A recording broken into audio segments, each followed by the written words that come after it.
नमस्कार मित्रांनो, मी नंदकुमार थोरात नंदकुमार्स ज्ञान यूट्यूब चॅनेलमध्ये आपलं स्वागत करत आहे. मी या चॅनेलच्या माध्यमातून आपल्याला कंपन्यांचे फंडामेंटल्स व स्टॉकचे फंडामेंटल व ॲनालिसिस आपल्यासमोर मी देत राहीन. चॅनेलला लाईक व सबस्क्राईब करा ही आपल्याला विनंती.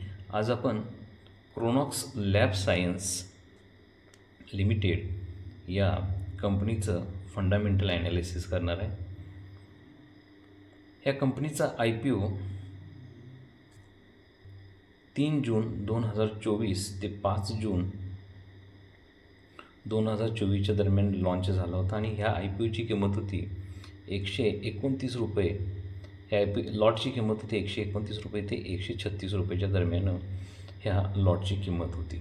तर कंपनीचं फंडामेंटल ॲनालिसिस करूया. तर याच्यामध्ये कंपनी आपल्याला दिसते की 2008 साली स्थापन झालेली आहे आणि कंपनी केमिकल सेक्टरमध्ये काय करते की काम करते. आणि आपल्याला माहिती आहे की केमिकल सेक्टर हे कायमच डिमांडमध्ये असतं आणि कंपनीचे ग्राहक कोणकोण आहेत बघूया आणि कंपनी कोणकोणत्या इंडस्ट्रीला केमिकल पुरवते. तर फार्मास्युटिकल इंडस्ट्री आहे, याच्यामध्ये सायंटिफिक आहे, लॅबोरेटरी रिसर्च आहे, न्यूट्रास्युटिकल्स आहे, बायोटेक आहे. तर याप्रमाणे काय करते कंपनी इंडस्ट्रीजला केमिकल पुरवते. त्याचबरोबर कंपनीचे ग्राहक आपल्याला भारताच्या बाहेर देखील यात पाहायला मिळतात. 20 देशांना ही कंपनी आपलं केमिकल पुरवते. त्यामध्ये अर्जेंटिना, मेक्सिको, ऑस्ट्रेलियापासून चायनापर्यंत ह्या कंपनीचे ग्राहक देश आहेत. आणि कंपनीला रेव्हेन्यू जनरेट होते भारतातून 68.5%, एक्सपोर्टमधून 26.5%, सेजमधून 5% आणि मर्चंट एक्सपोर्टमधून 1% कंपनीला रेव्हेन्यू जनरेट होतो आहे. त्याचबरोबर कंपनीचं मार्केट कॅपिटल बघूया. कंपनीचं मार्केट कॅपिटल आपल्याला 568 कोटी इथं दिसते, ज्याच्यामध्ये कंपनी स्मॉल कॅपमध्ये जाते. त्याचबरोबर कंपनीची करंट प्राईज आहे 153 रुपये आणि कंपनीनं जास्तीत जास्त प्राईजमध्ये हाय गाठलेला आहे 166 रुपये आणि लोवेस्ट प्राईज कंपनीची आलेली आपल्याला दिसते 144 रुपये. त्याचबरोबर कंपनीचा स्टॉक पी हा 26.6 आहे आणि आपण सेक्टरचा स्टॉक पी पण बघणार आहोत, जेणेकरून ही कंपनी सेक्टरमध्ये आपल्याला महागडी किंवा स्वस्त मिळते का हे देखील पाहायचं आहे. कंपनीचा रिटर्न ऑन कॅपिटल एम्प्लॉईड 51.6% तसा एकदम चांगला आहे आणि कंपनीचा ROE रिटर्न ऑन इक्विटी 38.5% हा देखील चांगला आहे.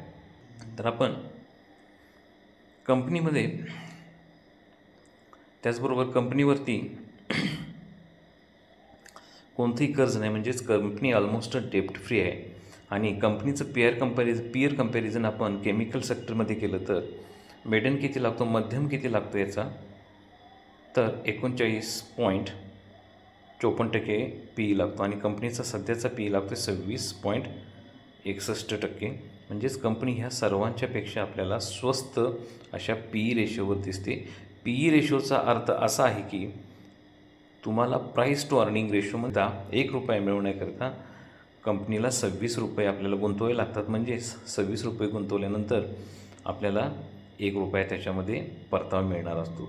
म्हणजेच त्या 26 रुपयाबरोबर 1 रुपया आपल्याला त्यात परतावा मिळणार असतो, असा त्याचा PE रेशोचा अर्थ आहे. तर आपण क्वार्टरली रिझल्ट बघूया. कंपनीचा क्वार्टरली रिझल्टमध्ये कंपनीची सेल्स म्हणजेच विक्री ही सातत्यानं आपल्याला वाढतेली पाहायला मिळते. फक्त डिसेंबर 2023चा थोडासा अपवाद आपल्याला बघायला मिळतो इथं. त्याचबरोबर कंपनीचं नेट प्रॉफिट आपण बघूया. कंपनीचं नेट प्रॉफिट हे सातत्यानं आपल्याला वाढत्यालाच दिसत आहे, ही चांगली गोष्ट आहे. आणि त्याचबरोबर प्रॉफिट लॉस बघूया, म्हणजेच कंपनीचा वार्षिक ताळेबंद आपण बघूया. कंपनीचा सेल देखील इथं अतिशय चांगल्या रूपानं वाढत्याला आपल्याला दिसतं आणि कंपनीचं नेट प्रॉफिट हे देखील आपल्याला इथं अतिशय चांगल्या रीतीनं वाढते असं दिसतं. म्हणजेच कंपनी फंडामेंटली अतिशय स्ट्रॉंग आपल्याला इथं दिसते. त्याचबरोबर कंपनीची बॅलन्स शीट कशी आहे बघूया. बॅलन्स शीट म्हणजे कंपनीचा आर्थिक आरसाच म्हटलं जातं.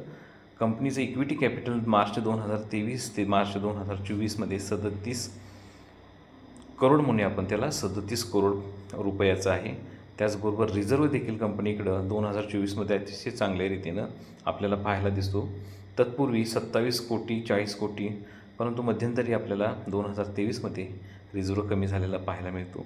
29 कोटीचा रिझर्व आपल्याला कंपनीकडे पाहायला मिळतो. कंपनीकडे टोटल लायबिलिटीज आपण बघूया. टोटल लायबिलिटीज 74 कोटीच्या, म्हणजे मार्केट कॅपिटलपेक्षा 564 कोटीपेक्षा फारच कमी आपल्याला दिसते. तिथून पुढं आपण शेअर होल्डिंग पॅटर्न बघूया.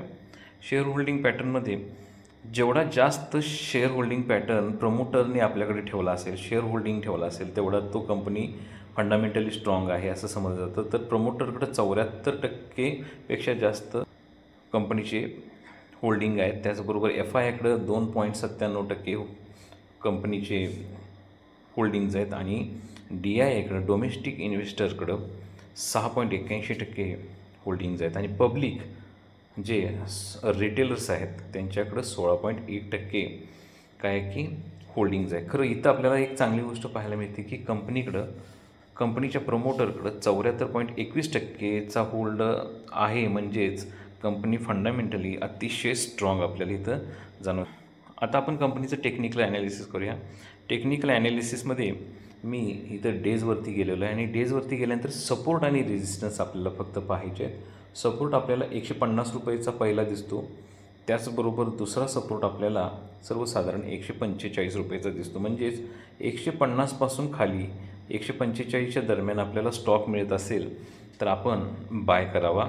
त्याचबरोबर 145पासून जरी घसरण झाली तरी स्टॉकमध्ये थोडं बहुत आपण काय करावं, ॲव्हरेजिंग बाय केलं तर चालेल. कारण का ही कंपनी फंडामेंटली स्ट्रॉंग दिसते आणि भविष्यामध्ये ही कंपनी आपल्याला मल्टीफोल्डेड